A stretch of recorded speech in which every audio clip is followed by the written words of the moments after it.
everybody out there doing today, folks? Yes, live from Boise, Boxing Day in Idaho. Yeah, I didn't quite get a chance to get home before I got this started, so you guys got about 2 minutes of me doing the drive thing.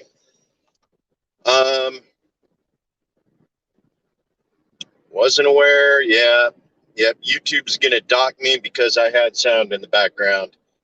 Gotta love that, man. Um, so it is Boxing Day. Everybody had a beautiful day over the holidays, I hope. Uh, my family, of course, had their close call, so we didn't get to do our holiday celebration the way we usually do. You know, the Evans get together sort of got disrupted a little. And yes, that was literally because we had people contagious with COVID who didn't want to get other people contagious with COVID because we do have some high risk members of our family. Happens, right? You know, flu kills people, COVID kills people, people die when they get sick. That's just a reality of life. And it's one of those that we are adapting to as life goes on. And gotta love the holidays, man. Gotta love the holidays. One of those things where we continue to all get together. We talk about the things that went good, the things that went bad. Winter celebrations, though, they're always sort of interesting, especially among people who've had times where they weren't necessarily able to do the winter celebrations. You know, we're looking at different kinds of trauma associated with family get-togethers. You know, some of it family trauma, yeah, family drama, trauma, and the way that sometimes happens. Yeah, Tamara, I think everybody's going to be fine. I don't see that going to be a problem anytime soon, but definitely appreciate the shout out. But today's Boxing Day. It's one of those things. I want to talk to you. I want to answer your questions. What is it you guys think? You know, here it is. It's the end of the season. You know, we just went through the winter solstice. We're still stuck in these seasonal affectation disorders. You know the ones. It's like winter. The days are short. It's cloudy. We got snow. We got the weather. Nobody wants to go outside. We're dealing with all the fake lights. You know, we're taking our pills, you know, whichever pills we're taking. Some of us are doing the naturopathic thing, but all of us are trying to do something to maintain our health, maintain our spirits, you know, even as we deal with life, right? We all deal with life. You know, those of us, you know, seasonal affectation disorder. We're depressed. Got it. Call someone, talk to someone. You know, it's one of the reasons why we have the celebrations, even though for a lot of people, it does tend to have the opposite effect of the intent. You know, holiday stressors. You know, am I measuring up? No, folks, come on. Don't worry about measuring up. Just get together with people who love you. That is what the holidays are supposed to be about. It is the reason for the season. It is the reason why we do the things we do, why we get together with loved ones. It's not supposed to be a dick measuring contest, folks. You know, we're not there to outdo each other. We are there to celebrate in each other's lives. You know, not try and measure up. Get more and more followers. Love you guys all. Happy to see y'all. Give me about 2 minutes, and then we're going to get a little disruption while I actually set up in the in-home studio so we can really talk about things that are going on and what's really happening in life, especially with the new year coming up. What sort of things do you want to see happen in 2022? What's your New Year's resolutions? Anybody? Come on. You know, we all got different things that we're going to enjoy, different things that excite us, different things that, yes, things that excite us. Come on, talk to me, people. Tell me what makes you happy. What is it about 2022 that you're looking forward to?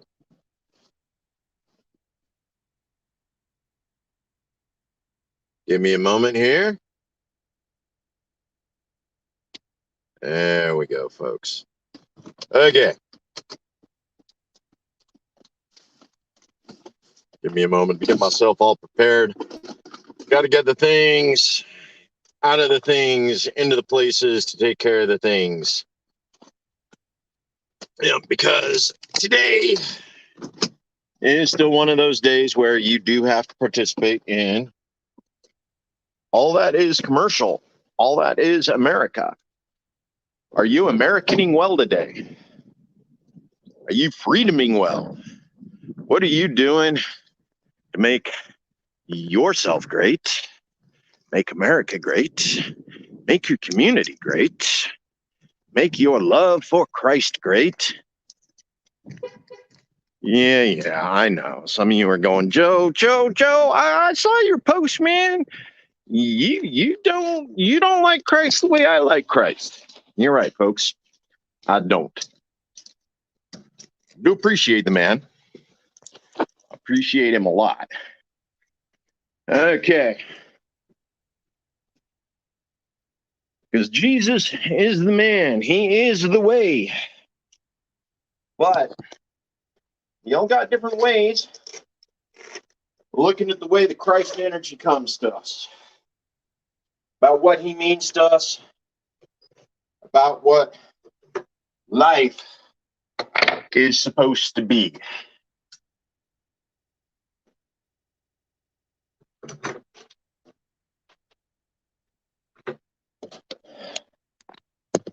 What is it you think Jesus is supposed to mean to you?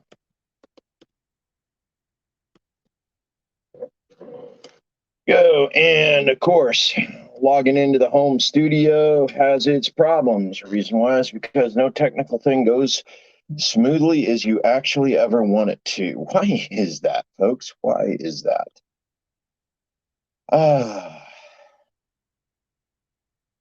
That. Oops. There we go.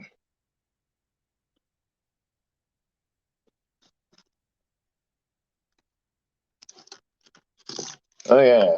A few more moments here, folks, and I will have this set up. Coming. I am entering the studio. Yes. Here we go.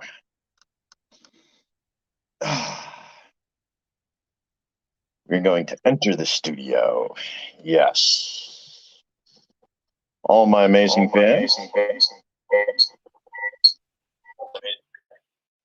There we go.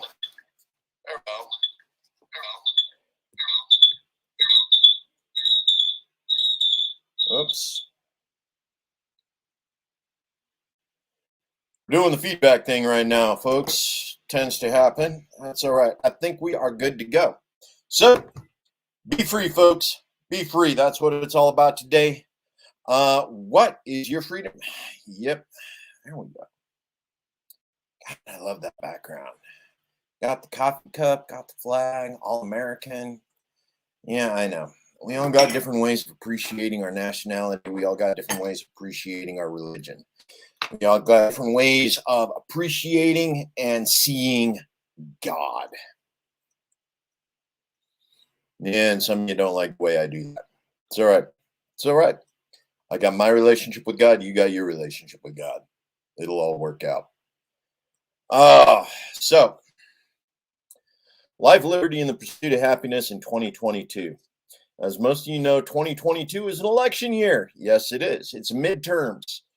We will have been with Joe Biden for a little more than a year and a half by the time we hit election season. This will be mid-term elections. Yes. Think about that, folks. What does midterm elections mean to you? You know, in the state of Idaho, we're looking at governors. We're looking at governors. We're looking at Congress. The entirety of the U.S. House of Representatives will be up for re-election. Yes, and I am actually running for one of those seats. I'm running for U.S. Congress. It's a reality, folks. Am I the best candidate? It's up to you to decide.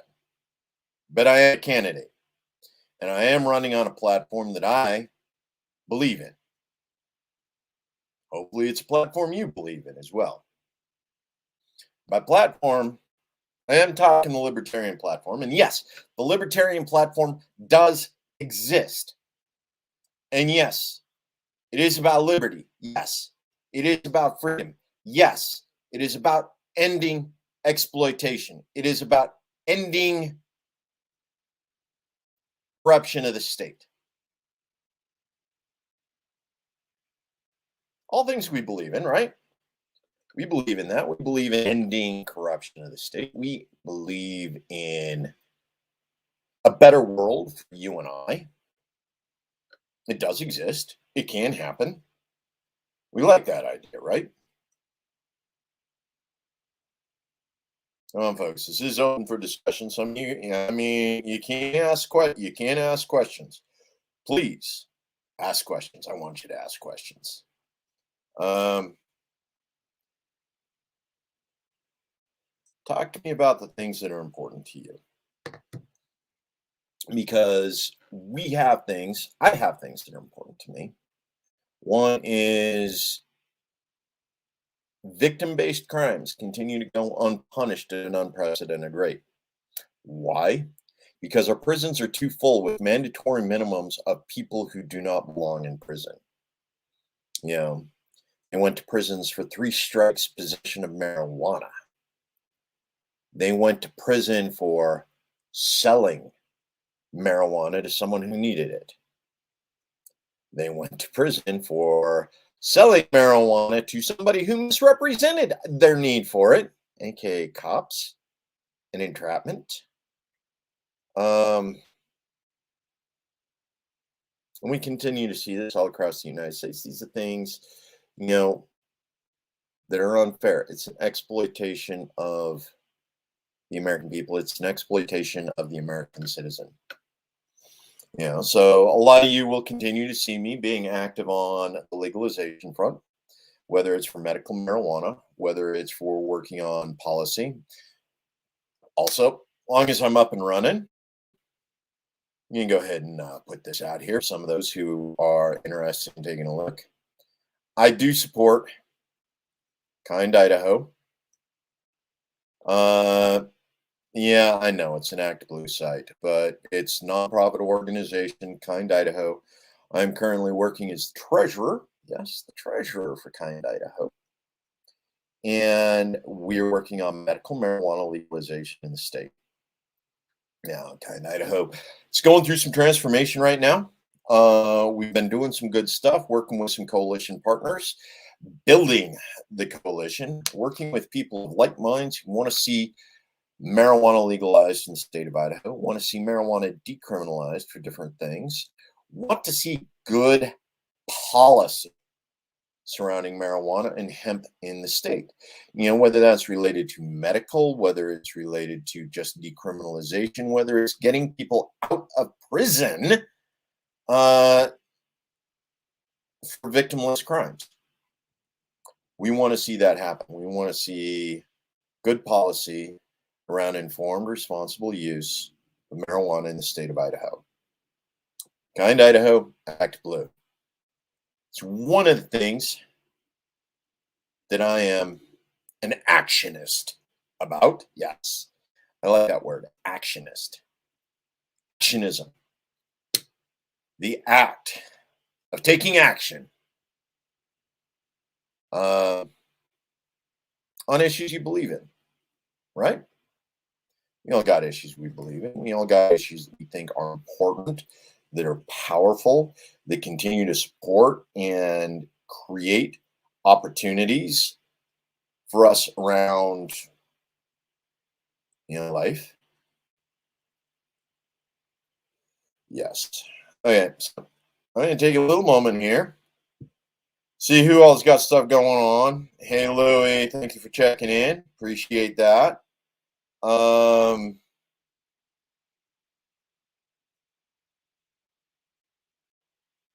ooh, oh, no, that's 2020. Are we looking at that?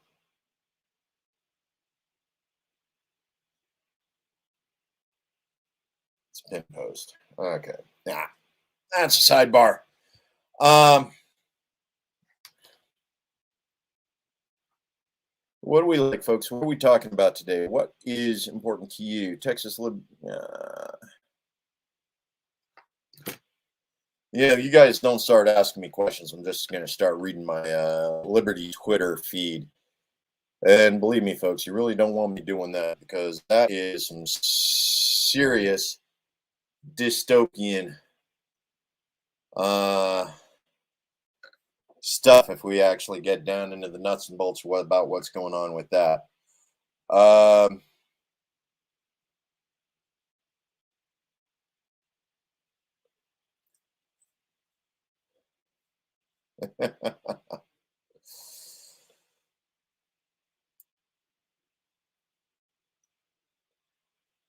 there we go.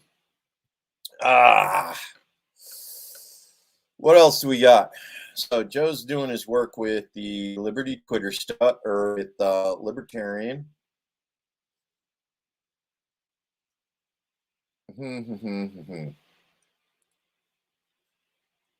um,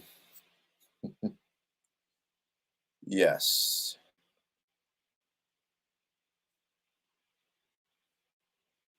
Weird world. Uh, else? Activism, prison reform, justice reform. Big issue, right?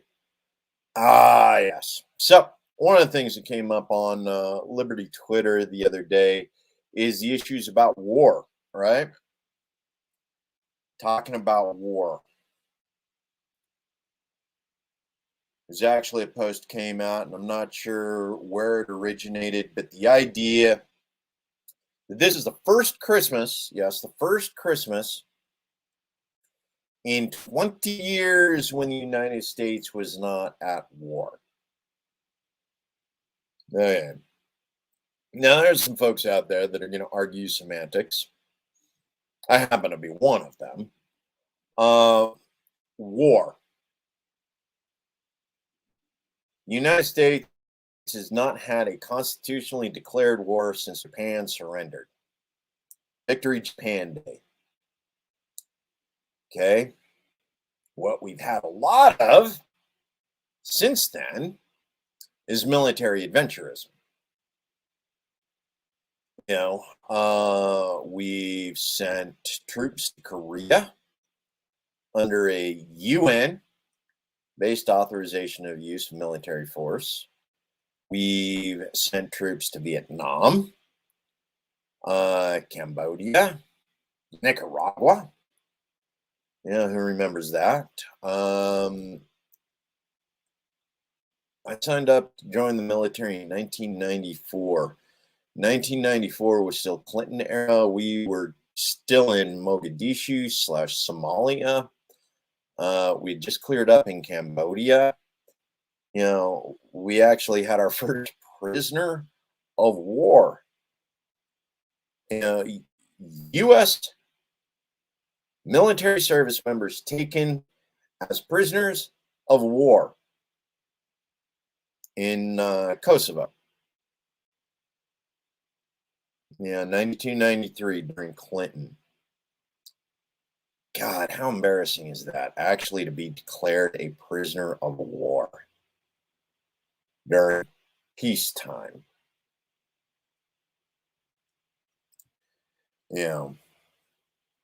Can't have been one of those that somebody actually enjoyed getting that particular achievement for. It's one of those things they really didn't have much choice in the matter because, yep, you guessed it, they weren't actually allowed fire on the people who took them prisoners.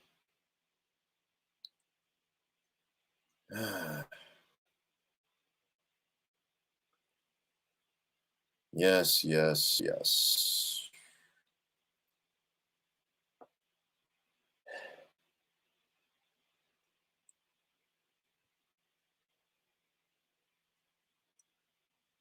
Civil War. We are still participating in massive amounts of military adventurism around the world today.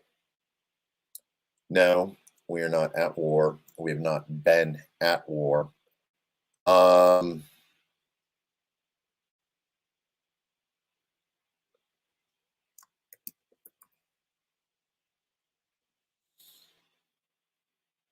and honestly, I do not suspect that we will declare war anytime in the near future. We will continue to send troops to the four corners of the globe. Yes, I said corners of the globe. Flat earthers are rolling over in the graves right now. Uh, what is the globe? Where are the corners? Believe me, when God said that there would be good women in all corners of the earth, he laughed his buttocks off. Yeah, I know. I'm trying to become socially acceptable. Yes, this angry old vet working on becoming socially acceptable to people. And yeah, it's not working real well, folks. I need some help. Who's going to come help educate me on how to be socially acceptable at this stage of my life? For deployments to combat zones. Combat zones, yes. Um,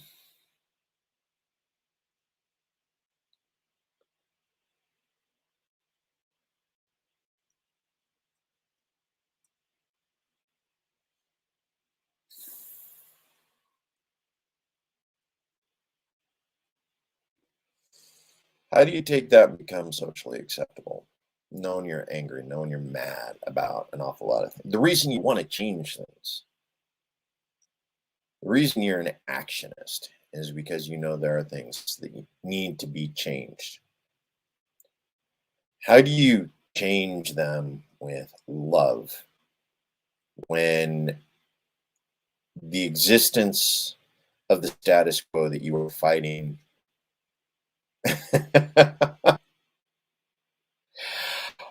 Oh, agreed, Jason. Oh, agreed. Socially acceptable is definitely overrated. Um, you know, I agree. Definitely overrated. Reason why is because unless you actually inspire outrage in some people, people will never get beyond their comfort zone. You be nice, be polite, you know, don't scare me with the truth. Don't outrage me. Uh, don't tell me that what I'm doing is exploitative. Don't tell me that people are dying in order for me to continue to live the life I live. Do not tell me, and we've had this discussion before, we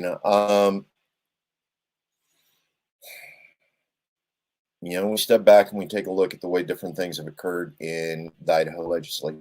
The concept of civility, the language of civility. And what does civility mean to you? What does civility mean to me? What does civility mean to the people who enjoy maintaining the status quo? We've talked about that in Idaho circles, in discussions between Idaho's GOP and Idaho's Democrats. How do we create consensus through civil language, through maintaining that socially acceptable language, absent of the outrage for the status quo? Well, civility doesn't change the language. Civility doesn't change the discussion. Socially acceptable does not change the discussion. It's an interesting concept about the way we approach our family gatherings. Don't talk about politics. Don't talk about climate change. Don't talk about weather. Don't talk about racism. Don't talk about diversity. Don't talk about land back. Don't talk about war crimes that grandpa committed. Yeah.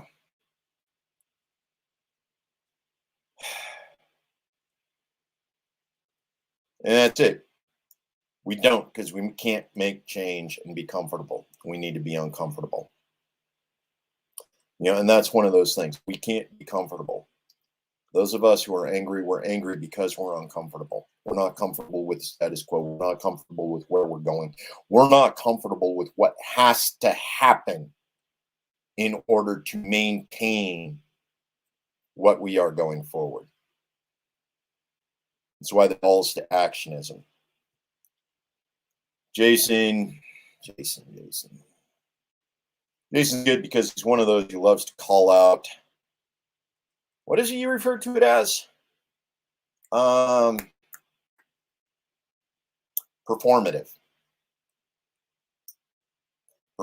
activism. What are you doing when you get out and all you're doing is performative activism? You're getting out, you're doing your little YouTube videos, like I am. Yeah, this is performative to a certain degree, but it's no buts. It is performative. And it allows me to talk to you people about my message, about my interests, about my concerns, about my understanding of what needs to change moving forward. And this is part of me having a frank conversation about things that make me uncomfortable, about things that should make you uncomfortable. Performative activism. It's not actionism. You're not taking action.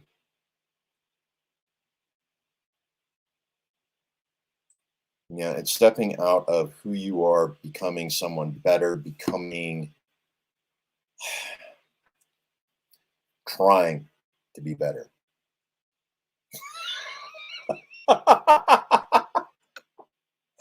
It's the pussy hat safety pin wearing types who have never been forced to recognize their own privilege or place in the hierarchy. Yes, yes, yes, yes.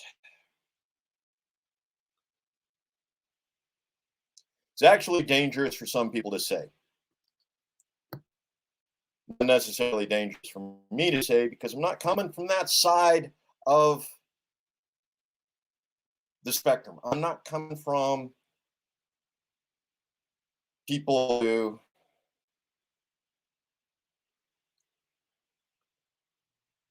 this one's actually dangerous for me to say. Thank you, Jason. Thank you. It's also the gun-toting mouth breathers that are scared of what faux news tells them to be scared of instead of actually having a conversation. Yes. It happens to be a lot of my base. More of my base than I got on the end. I got a lot of friends over here on the pussy hat wearing side. But as a libertarian, a lot of this is my base. These are the people who come to me and say, what about liberty? What about my rights? What about my ability to carry my gun? What about my ability to be scared, holy living shitless of having a conversation about real issues?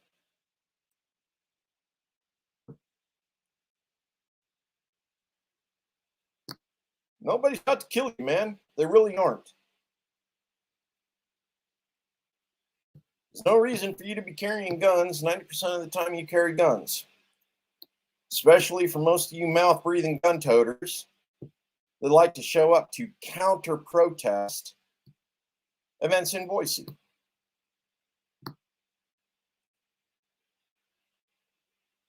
Yeah, there have been problems. What is it, like 7% of the BLM demonstrations that turned into opportunistic riots, usually started by police and instigators? No, You just don't want to have the conversation about race. You don't want to have the conversation about privilege. You don't want to have the conversation about what it means to have family and friends who will continually be put down because of how they relate to the dominant culture in the United States. Okay. Yeah, I catch a lot of shit for talking about that stuff.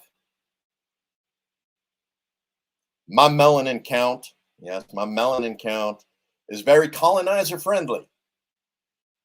It is. Won't lie. It gives me some advantages that several of my family and friends will never enjoy.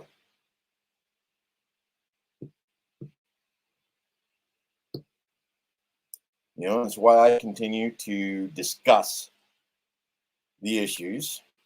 Probably not as often as I should. Probably not as often as Jason would like me to.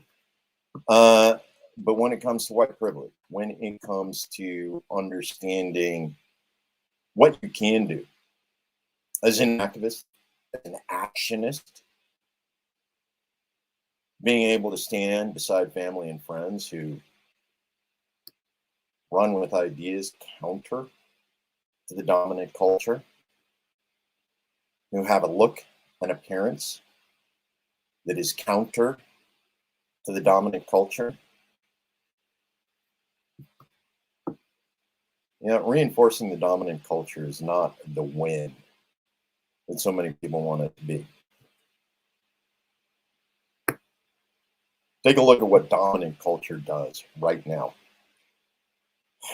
Dominant culture in the United States participates in global warfare. We exploit indigenous people in over 180 countries around the world. That's not even including here in the United States, where we take a look at the land back issue and we take a look at the indigenous people who lived here before Eurocentrism took over. A lot of them are still continually being exploited. A lot of them are still suffering from institutions that were created to put them down. Institutions that need to go away. Institutions that never serve their intended. I take back. Right? Right, Jason? Those institutions continue to do exactly what it was they were created to do when they were some white man's bright idea. The thing is right now, Bureau of, what is it? Department of the Interior. The Department of the Interior.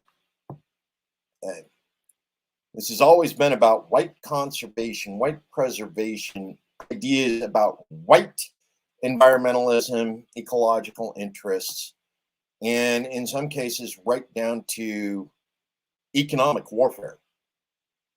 An awful lot of what we did as far as environmental damage in the 1800s was nothing more than economic warfare against indigenous peoples. Okay. Here it is, for the first time in 227, or ever since the establishment of the Department of Interior, we actually have an indigenous woman who's in charge of the Department of the Interior.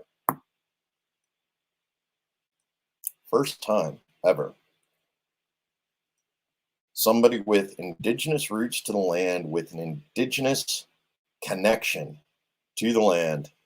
Not some European ideas, not Eurocentrism, no ideas of Teddy Roosevelt's conservation of resources.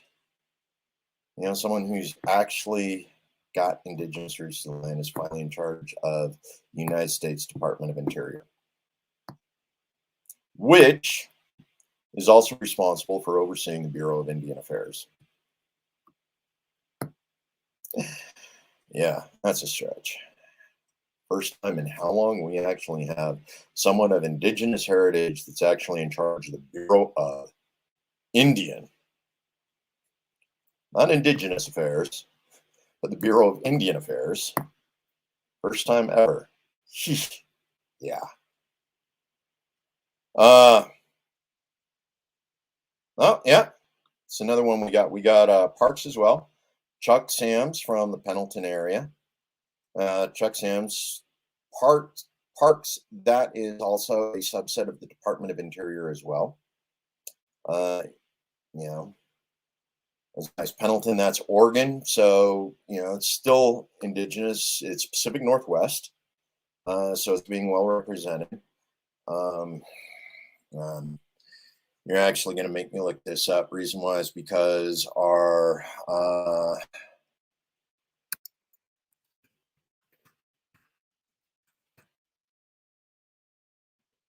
yeah, Chuck Sams is from the Umatilla people,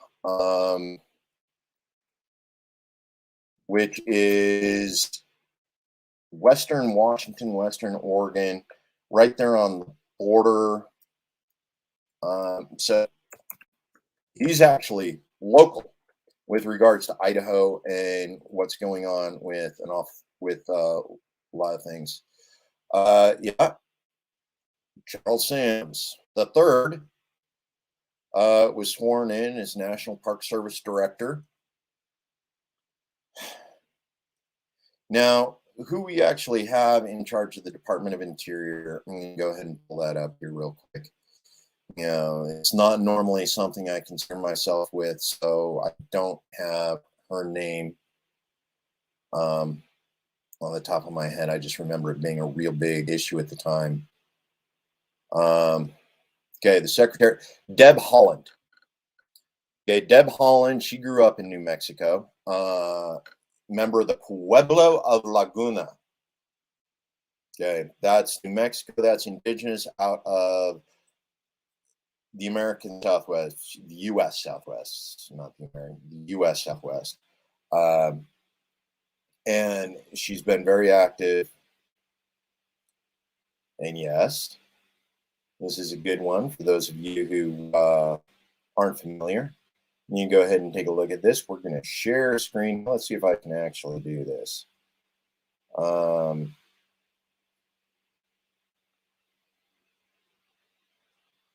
Let me. There we go. We're going to share a screen here for a moment. So, Secretary Deb Holland. Hey, military, father, 30-year combat Marine, awarded the Silver Star Medal for saving 6 lives in Vietnam. Mother and Navy veteran who served as a federal employee for 25 years at the Bureau of Indian Affairs. And so she grew up in this. She grew up working, with family working in the Department of Interior.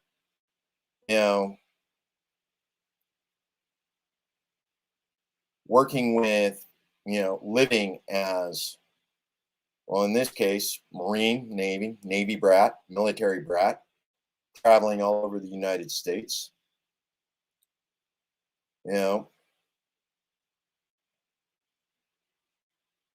heritage we don't really get enough visibility on. But Deb is one of those who has done an awful lot. Her and her family have done an incredible amount for the United States long before she became part of Congress. She was actually in Congress before she received the appointment to be the Secretary of Interior for the United States under Joe Biden. Okay. As much as I dislike Joe Biden, he did one thing right. Okay, maybe a few others, but Deb Holland, Chuck Sams, these people, they got a long heritage of families that have supported the United States despite being considered divergent from the dominant culture in the United States. And It's an interesting word, isn't it? Divergent. Divergent. What is divergent? Take a few minutes to talk about that.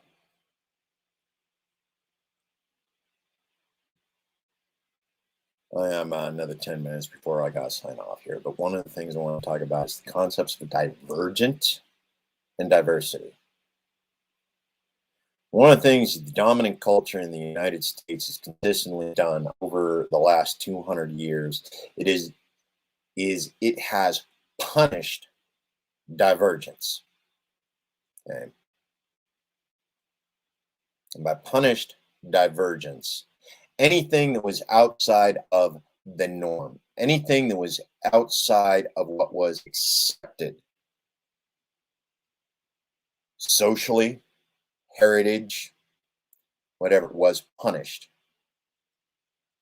Now, we didn't welcome diversity, we punished divergence. Virginia Slave Codes of 1705. It was a punishment of divergence. We created a dominant culture of white. Okay. Mind you, up until 1705, we had culture, we accepted culture. There were the Irish, we had Italians, we had the different European nationalities.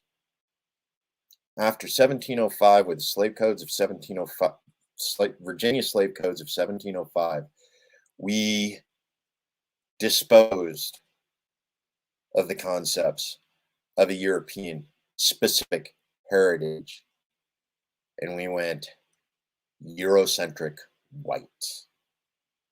If you were from Europe, your melanin count was acceptable, you got special privileges. And your melanin count wasn't acceptable. You guys have seen the sliding scale, right? Acceptable, acceptable, acceptable, terrorist, terrorist, terrorist. Yes. Thank you. Slave Codes, Virginia, 1705. And that's what ushered that in. 1705. What is it? We got 2022 coming up. So 1705, 317 years of common law, of case law, established on melanin count.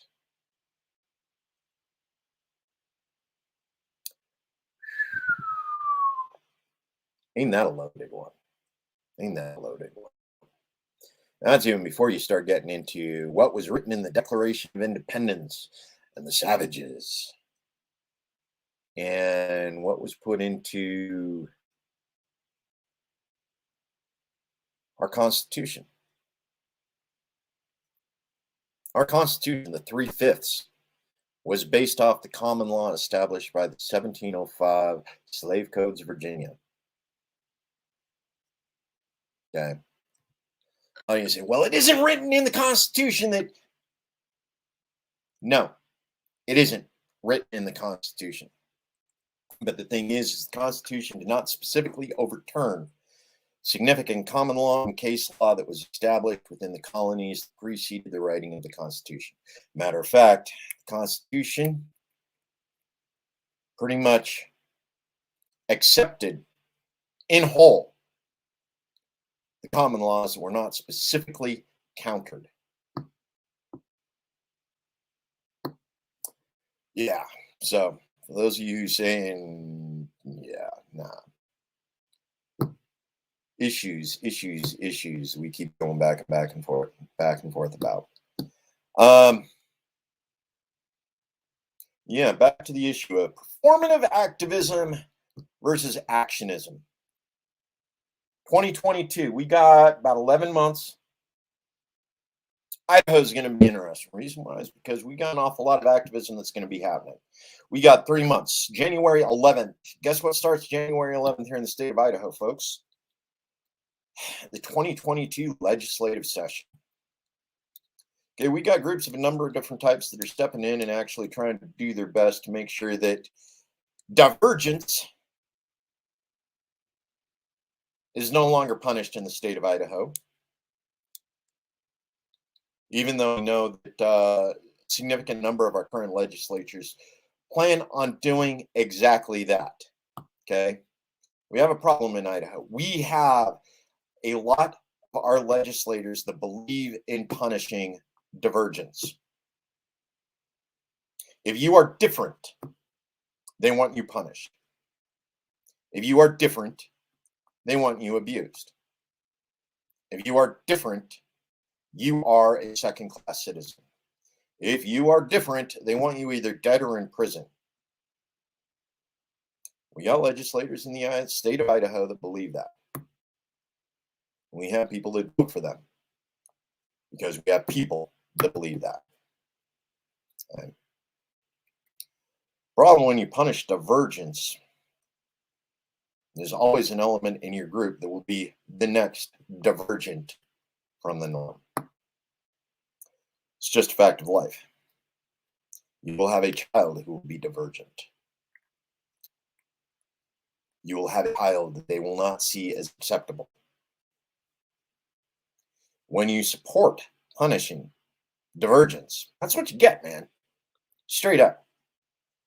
You get people who want to see your autistic child dead. Okay. We got groups that support diversity. That's really what we're about. Now, we got different ways of approaching it. I believe in diversity. I believe in accepting those who are different, welcoming those who are different. Because that's what we really need to do. We need to welcome difference. We need to welcome diversity. We need to be inclusive. Because when you are inclusive, you maximize your opportunities for success. You welcome people with different views. You welcome with people with different solutions. There is no one solution. There are many solutions. Some solutions will work better than others. The more solutions you have to choose from, the more likely you are going to get a better solution. The only way you get better solutions is through inclusivity, including the people who are diverse, supporting that diversity, reaching out and creating opportunities for them to contribute, rather than forcing them to the outside until you see a need, usually too late, where that diversity is now exploitable. Yeah. Rudolph the Red-Nosed Reindeer, right? We know that story. Rudolph the Red-Nosed Reindeer. The other reindeer used to laugh and call him names right up until the day Santa needed him. That's what you get when you punish divergence until divergence is exploitable. You deny people who are different the ability to contribute to the success of your culture, of your society, of your community. Accept diversity, support diversity. Yeah, I happen to be libertarian. I do support diversity. I support the individual right to be different.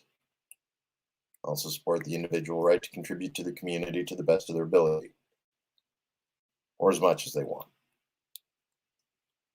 Now, when you build community, when you work together, when you chop wood and carry water together, you build trust, you build community. You teach other people how to contribute to the community. You teach other people how to build that community when you chop wood and you carry water together. You build trust. It's an important issue. It's an important way to contribute. It's an important part of being a member of community. It's an important part of being human. Hey, James, how you doing? Glad to see you showing up.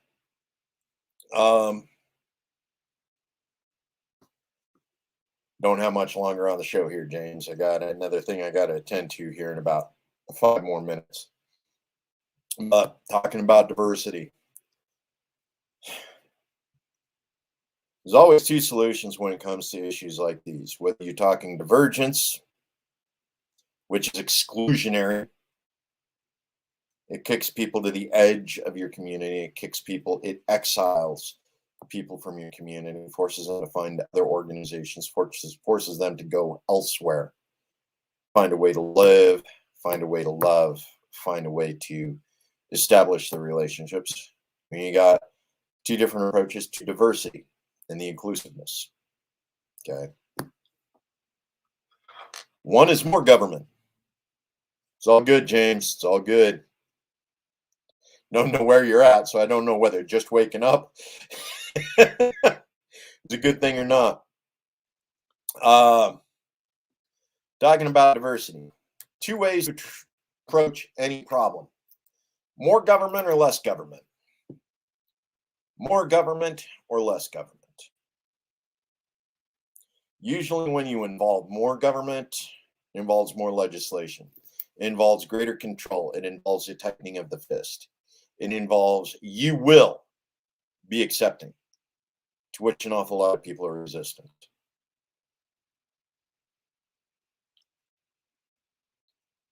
You also have the opportunity with less government.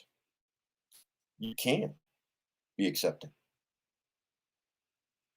You could allow these people into your community. You can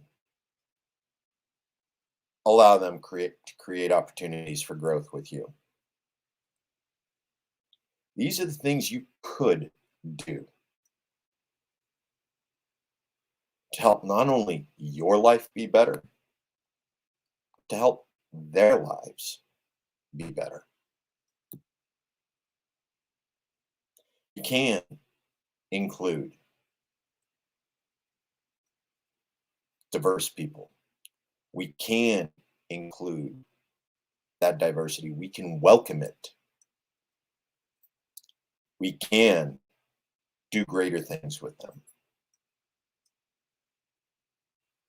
We can accept them into our homes. We can accept them into our businesses. We can listen to their ideas. You don't have to.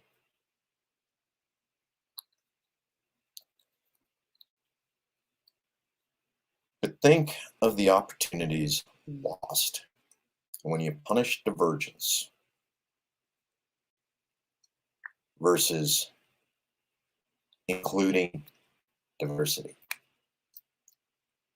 Okay, folks, that's enough for my Sunday sermon. It's been great having you here today. I love you all.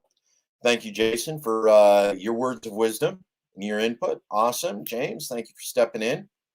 You guys have a fantastic day.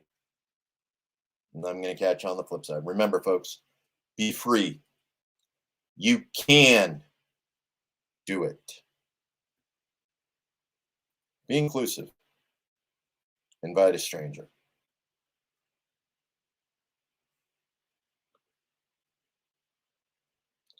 Less governing for profit, more governing for people. Remember, folks, you can create a better world. You are the power. Family, friends, community. As long as you got those three things, you can make anything happen. Love you guys. Catch you later.